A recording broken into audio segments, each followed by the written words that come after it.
Ito ay rated SPG. Striktong patnubay at gabay ng magulang ang kailangan. Maaaring may masiselang tema, lengguwahe, karahasan, sexual, horror o droga na hindi angkop sa mga bata.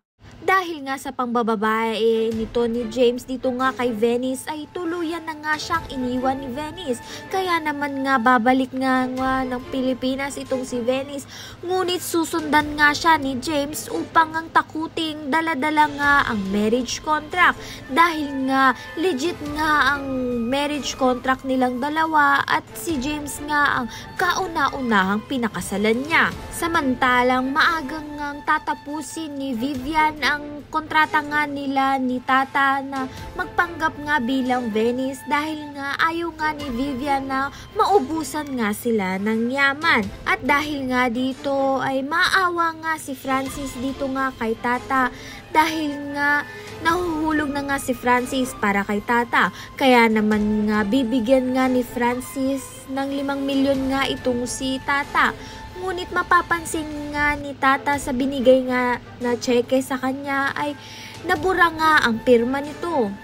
Nalagay nga sa alangan ni na sitwasyon nga itong si Venice nang kausapin nga siya ni Sir Gov at nito ni Margaret na gusto nga nila na lutuin nga muli ni Venice ang batchoy nga sa buko. Ngunit hindi nga si Venice ang gumawa nun kundi nga si Tata. Kaya naman nga sasagot nga itong si Venice dito nga kay Margaret na hindi niya na nga magagawa yun. Sa kabilang banda naman nga itong si Vivian ay may napakalaking utang nga sa isang sindikato. Kaya naman nga susugurin nga siya ng pinagkakautangan niya upang singilin nga siya sa pagkakautang niya.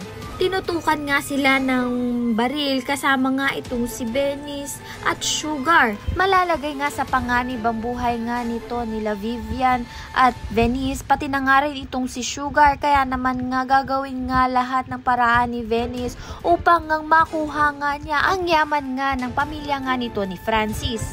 Tila nga mabilis nga ang karma dito nga kila Vivian dahil nga sa pananakit nga nila dito nga kay Tata, pati na nga rin itong si Venice. Kung isa ka nga rin sa nagnanais na maging mabuti nga ang buhay nga nito ni Tata at piliin nga siya ni Francis, ayan nga pakatutukan natin. Maraming salamat sa iyong panonood.